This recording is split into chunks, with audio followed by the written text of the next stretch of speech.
Sponsors by Team IS Academy. Official by R. Raj Kumawat.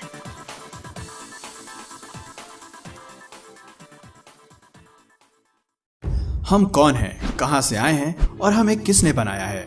हमारे वास्तविक पूर्वज कौन थे और उनकी उत्पत्ति कहां से हुई? यानी इंसान का ओरिजिन कहां और कैसे हुआ? ये ऐसे पेचीदा सवाल हैं जिस पर पूरी दुनिया में लोग इसे दो नजरिए से देखते हैं, एक साइंटिफिक और दूसरा स्पिरिचुअल आउटलुक यानी आध्यात्मिक दृष्टिकोण। इस टॉपिक पर अक्सर एक बात खास मुद्दा बन जाती है, वो बात जुड़ी है हमारे पूर्वजों से। जी हाँ, वास्तव में हमारे पूर्वज कौन थे? इस बात पर कई सवाल खड़े हुए हैं और कई जवाब भी सामने निकल कर आए। विज्ञान के अनुसार ह्यूमन पहले बंदर थे, यानी बंदर शरीर से धीरे धीरे विकास होते हुए इंसान के रूप में बदल गए। बहुत से लोग इस थ्योरी को मानते हैं, लेकिन इंसान के विकास पर सिर्फ साइंटिफिक जवाब ही मौजूद नहीं है, बल्कि धर्म और पौराणिक ग्रंथों से भी इस मुद्दे पर जवाब मिलता है। विज्ञान और पौराणिक ग्रंथों से मिली जानकारी में हमेशा आपस में विवाद रहा है, जो एक दूसरे से मेल नहीं खाते हैं। तो फ्रेंड्स, हम एक एक करके दोनों पहलुओं पर नजर डालते हैं। तो शुरू करते हैं साइंटिफिक थ्योरी ह्यूमन एवोल्यूशन से। तो guys, the origin of species नाम की एक किताब अब तक की बड़ी सफल किताब मानी जाती है, जिसको चार्ल्स डार्विन ने लिखा और अपने विचारों और अध्ययनों के आधार पर पूरी दुनिया के सामने स्पीशीज यानी जाति की ग्रोथ के बारे में दुनिया को जानकारी दी। हालांकि हम इस किताब को 100% सही होने की पुष्टि तो नहीं कर रहे। तो आखिर पूरा ह्यूमन एवोल्यूशन थ्योरी क्या है? चार्ल्स डार्विन ह्यूमन इतिहास के एक सबसे बड़े वैज्ञानिकों में से एक हैं। उनके इस सिद्धांत को विज्ञान के सिद्धांत के रूप में देखा जाता है। वैज्ञानिक दृष्टिकोण से जीवन की शुरुआत समुद्र के अंदर से हुई, यानी सबसे पहले पानी के अंदर रहने वाली प्रजातियां पैदा हुई। उसके बाद वो जीव आए जो पानी और जमीन दोनों पर रह सकते थे, जैसे कछुआ, केकड़ा, मेंढक, सील इत्यादि। बिना रीढ़ की हड्डी वाले जीव के अलावा फिर रीढ़ की हड्डी वाले जीव भी अस्तित्व में आए। धरती पर रहने वाले तरह तरह के जीवों का विकास हुआ। पूरे विकास क्रम के दौरान कई प्रजातियां आई और खत्म हो गई, तो कुछ बनी रहीं। दोस्तों, हाथों और पैरों पर चलने वाले जीवों के बाद विकास हुआ उन जीवों का जो अपने दो पैरों पर चलने वाले थे, जैसे कि इंसान। वैज्ञानिक आधार पर बंदर ही हमारे पूर्वज हैं, जो कि 4 पैरों से धीरे धीरे खड़े होते हुए 2 पैरों पर आ गए और सोचने समझने की शक्ति उनमें डेवलप होने लगी। इस डेवलपमेंट प्रोसेस में बंदर की पूंछ वक्त के साथ खत्म हो गई और इसे नाम दिया गया होमो सेपियंस। और ये पाए गए सबसे पहले अफ्रीका में करीब 3.5 लाख साल पहले, और यहीं मानव जीवन की शुरुआत हुई। वैज्ञानिक आधार पर इंसान की रीढ़ के हड्डी के अंतिम भाग पर उसके अवशेष अब भी मौजूद हैं। थ्योरी ऑफ एवोल्यूशन के इस बात को एक अलग नजरिए से समझते हैं। इस सिद्धांत के अनुसार ये बात आज से करीब 3.5 अरब साल पुरानी है, जब विकास क्रम शुरू हुआ। शुरुआत हुई बैक्टीरिया से, जो सबसे पहले आया। बैक्टीरिया से अमीबा तैयार हुआ। इसके बाद छोटे मोटे पेड़ पौधों का अस्तित्व सामने आया।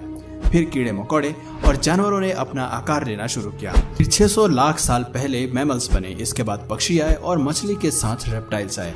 फिर कुछ ऐसी स्पीशीज आई जो कि पानी के अंदर और बाहर रह सकती थी। फिर बारी आई प्राइमेट्स की, जो कि 70 मिलियन साल पहले बने। ये चूहे जैसे थे, जिनके साथ रेवोल्यूशन का क्रम आगे बढ़ा और फिर प्राइमेट्स से बंदर बने। 20 मिलियन ईयर्स पहले उन बंदरों से एप बने और 8 मिलियन ईयर्स पहले गोरिल्ला आए और फिर चिंपैंजी, और फिर 1 लाख साल बाद उन्होंने धीरे धीरे अपने 2 पैरों पर खड़ा होना और चलना सीखा।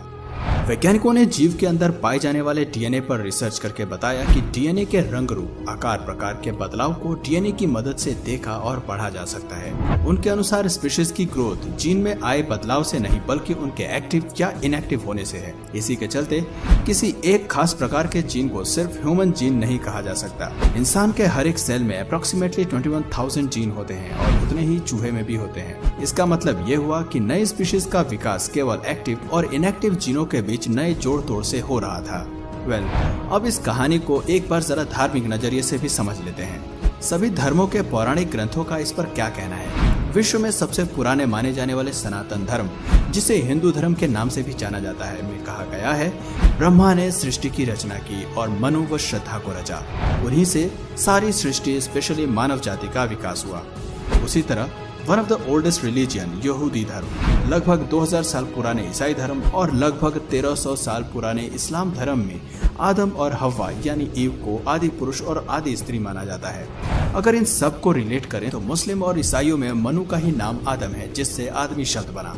देखा जाए तो सभी धर्मों में कॉमन बात यह है कि डार्विन के थ्योरी से बिल्कुल विपरीत है। मतलब कोई इंसान पहले बंदर या होमोसेपियंस नहीं थे, वो सिर्फ ईश्वर द्वारा बनाया गया एक आदमी और औरत थे, जिसे हम मनु और श्रद्धा या एडम और ईव या हवा कहते हैं। और यहीं से मानव सभ्यता का विकास हुआ, जिनसे पूरी मानव जाति का जन्म और संपूर्ण सामाजिक व्यवस्था का जन्म हुआ। सभी पौराणिक धर्मों की माने तो मनुष्य की रचना उसी रूप में हुई है जिस रूप में मनुष्य आज है।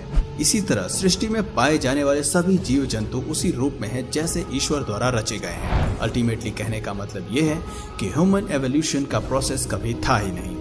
दोस्तों, हमेशा से ही वैज्ञानिक और धार्मिक विचारधारा में एक बड़ा अंतर देखा गया है। आपने ह्यूमन एवोल्यूशन से जुड़े दोनों के अलग अलग कॉन्सेप्ट को समझा।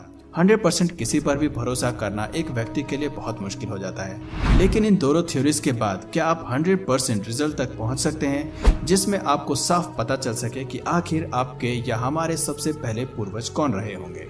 Exactly not right. ये एक पेचीदा सवाल है, क्योंकि आज के समय में किसी को भी अपने दादा दादी, नाना नानी या उसके भी पहले के पीढ़ी के बारे में मुश्किल से ही पता होता है, जबकि वास्तव में ये चेन इतनी लंबी है कि इसके आखिरी छोर तक पहुंच पाना बहुत मुश्किल है।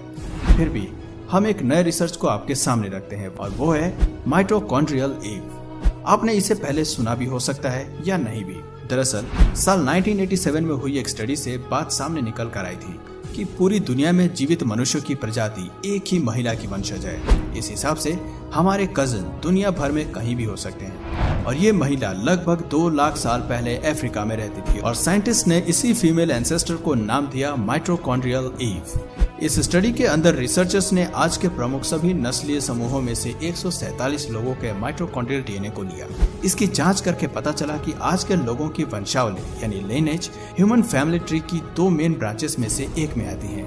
इन मेन ब्रांचेस में से एक है अफ्रीकन वंशावली। स्टडी में हैरान करने वाली बात यह निकली कि आज के समय में धरती का हर व्यक्ति एक मेन फीमेल एंसेस्टर से अपनी वंशावली लिनेज को ट्रेस कर सकता है। ह्यूमन लाइनेज की एक पूरी शाखा अफ्रीकन ओरिजिन से जुड़ी हुई है। तो दोस्तों, इस स्टडी के अनुसार 2 लाख साल पहले अफ्रीका में रहने वाली माइटोकॉन्ड्रियल ईव को इंसान का कॉमन एंसेस्टर माना गया है। इस हिसाब से हर एक व्यक्ति कहीं न कहीं एक दूसरे से जुड़ा हुआ है, लेकिन किसी भी स्टडी या थ्योरीज की प्रामाणिकता पर पूरा भरोसा करना बड़ा मुश्किल है। तो दोस्तों, आप में से कौन से लोग कौन सी थ्योरीज को मानते हैं मुझे कमेंट करके जरूर बताएं, और आशा करता हूं कि आपको इस वीडियो से नया कुछ जानने और सीखने को जरूर मिला। और वीडियो पसंद आया तो प्लीज इस वीडियो को लाइक करने के साथ साथ अपने फ्रेंड्स और फैमिली में भी जरूर शेयर करना।